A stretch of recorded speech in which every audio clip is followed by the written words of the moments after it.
going down to Jerome's. So the major question everyone has around training camp is, how's the rookies looking?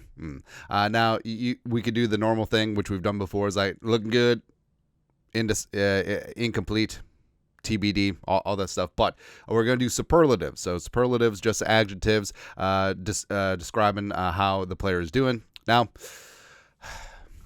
I debated having Kyrie on the list or leaving him off. I decided that it would be weird if he was just off. But with Kyrie, just omnipresent, right? Especially with Dallas Turner. Dallas Turner, teammates with Kyrie for a couple years at Alabama, then reunited here, back-to-back draft picks for the Vikings, and he definitely took that one to heart, right? And you could tell, like, even though Kyrie was here for a short period of time with the team, like, he made an impact. I think that's just a testament to his personality and also the caliber of player and a person that he was, right? So omnipresent for Kyrie Jackson. So starting off at the top, J. McCarthy. This one's pretty easy. The future. Also, the future could be the present as well, but he's got the arm, he's got the moxie, he puts in the work, and I think the Vikings got themselves a great one. I understand that maybe the Vikings missed out on a chance to trade on up for Daniels or Drake May, but I don't care. I think that the way that the board played out, with Penix going to the Falcons and Nick still on the board, that but Sean Payton tricked us into trading up. But no, McCarthy with O'Connell long term, I think that's a partnership that the Vikings are going to bring home a dozen Robardies in the next 10 years. Like, legitimately, I feel fantastic about JJ McCarthy, man, and I think that you should too. Where all this practice stuff is great, but it just shows that the moment's not too big for him. He's going to continue to grow and show, and I think that the Vikings are going to have a monster at quarterback for many years to come, which is kind of an amazingly odd feeling that we haven't had for a while. Next up, number 2, Diamond Dallas Turner, number 17 overall. So the present. The present. Now, this works both ways, because present as in now, because even though he's listed, third outside linebacker on the depth chart, like, he's probably going to play at least 70% of the defensive snaps. Like, there's going to be lots of times where he, AVG, and Grenard are out there at the same time. And even if he's just a pass rush only guy, like, he's still going to put up numbers. Now, but I do think that Turner is going to be out there because we talk about, hey, he does need to work on setting the edge at the NFL level, sure, but he's a fantastic cover linebacker. Like, he is really damn good for an edge rusher. So I think that he's going to find a way to be on the field very very early. So present as in now, and also present as the gift. A couple years from now, people are going to look back on this draft and they'll be like, how did Dallas Turner get to 17? Also, how did the Vikings get McCarthy and Turner in the same first round? Kwesi cooking, getting after it. Love it, man. Kyrie, omnipresent. Then 6th round, Walter Rouse coming out of Oklahoma/Stanford. Huge. Now, we've talked about how we would like for the Vikings offensive line to get back to where we once belong, getting 300-pound dudes that can just push the envelope and gap. That's what we're doing, man. So Walter Rouse, like, he's listed as 6'6", 313. I don't know, man. But Rouse is huge, and the Vikings are going to operate with how do we do that? Vikings are going to operate with Quisenberry, I think, as a swing tackle as of right now. But I like that they've worked Rouse at both left and right tackle, because I think that they are prepping him to be the future swing tackle for the Vikings behind Darisaw and Brian O'Neill. And also, I mean, Brian O'Neill's getting a little bit longer in the tooth, so this could be a 2-3 year down the line plan where Walter Rouse potentially could take over a right tackle. That certainly could be in the cards. I think that he does have that upside. Next up, 6th rounder, Will Reichard, coming out of Alabama. The FBS all-time leading scorer. That guy, yeah. But Justin Tucker. Now, that might be putting the cart before the horse, but in terms of a guy who's kicked in high-pressure situations in the big bad SEC West, for Alabama and Nick Saban, who's famously hard on kickers, I don't think that the moment's going to be too big for him. He's got a huge leg. He's an assassin. And, with Justin Tucker, him coming out of Texas, him going to the Ravens, he's very good. He's a very intelligent dude, and also, like, sings opera in his spare time. but you could tell like he could just turn it off. Like he could just compartmentalize and just be in the moment. I think Reichard certainly has that as well. So hopefully, the Vikings finally have themselves an elite kicker, which can erase some of the very bad memories, because kicking ain't easy. 7th round pick, number 230 overall. Michael Jurgens, baby make it smooth like lotion. The center guard out of Wake Forest. Meat and potatoes. So he is a bit of a throwback, rough and tumble, paint by numbers, offensive lineman, hard hat, lunch pail type guy, gritty, gutty, blah, blah, blah.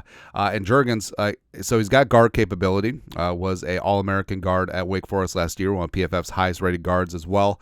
Does have center flexibility. They've worked him in at second team center at times during training camp. And I think that he's a guy that is probably going to make the roster. And I think that he's a guy to watch for in the future. Like I don't think that he's going to get into like the guard competition this year, obviously, but next year, guard competition as well as potentially replacing Garrett Bradbury. I think the Vikings, I mean, they're fired up to get Jurgens in the 7th round and Walter Rouse. I think that eventually, like these guys are going to be great additions to the offensive line, despite their lower draft status. Also, LDR.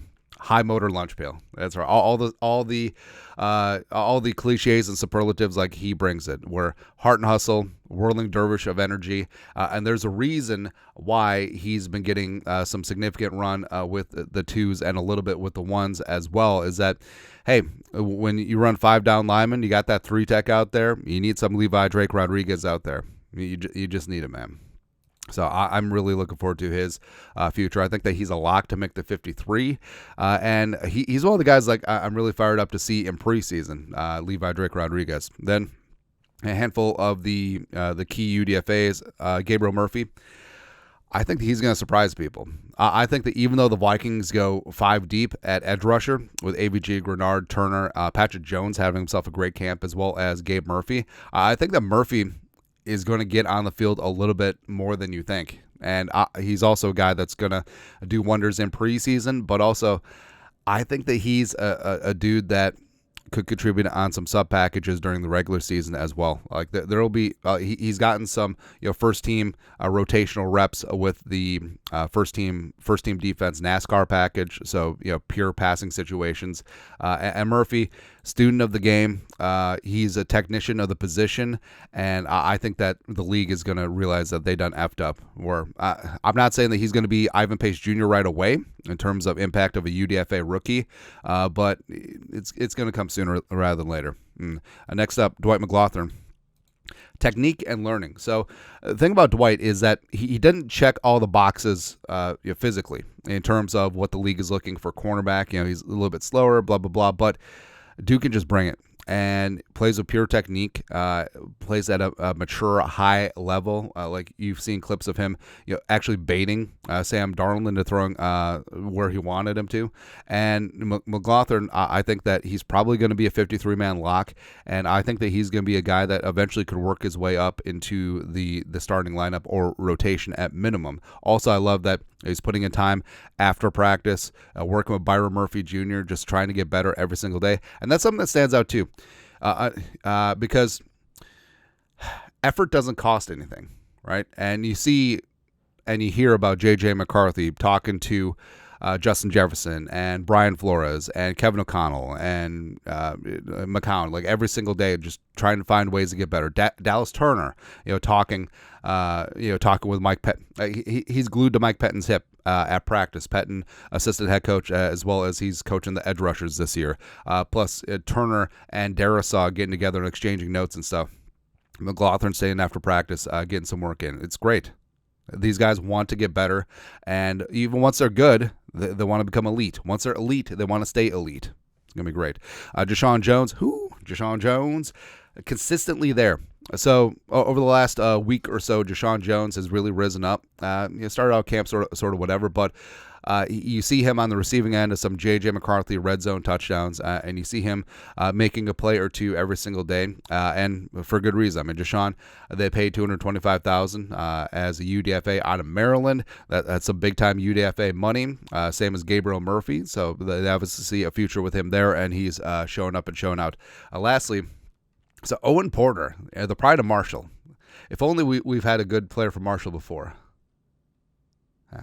Anyways, so edge rusher from the Thundering Herd, Sister Christian, because he's motoring. All right. High motor, high effort type dude, high energy, and yeah, he's popping. And he's another dude that I'm really fired up to see in preseason. And yeah, it's probably going to be with the threes, except I think that he's a guy that probably is destined for the practice squad, but also a dude that can rise up as well. And the Vikings just have an embarrassment of riches at the edge rusher position because, hey, you can never have enough dudes who get the quarterback. It's a passer and get the passer league, and we can certainly get the passer, and we have a passer in J.J. McCarthy. That's it. But Vikings rookie superlatives, your thoughts, our thoughts, let us know. You guys are the best. Skol, production value.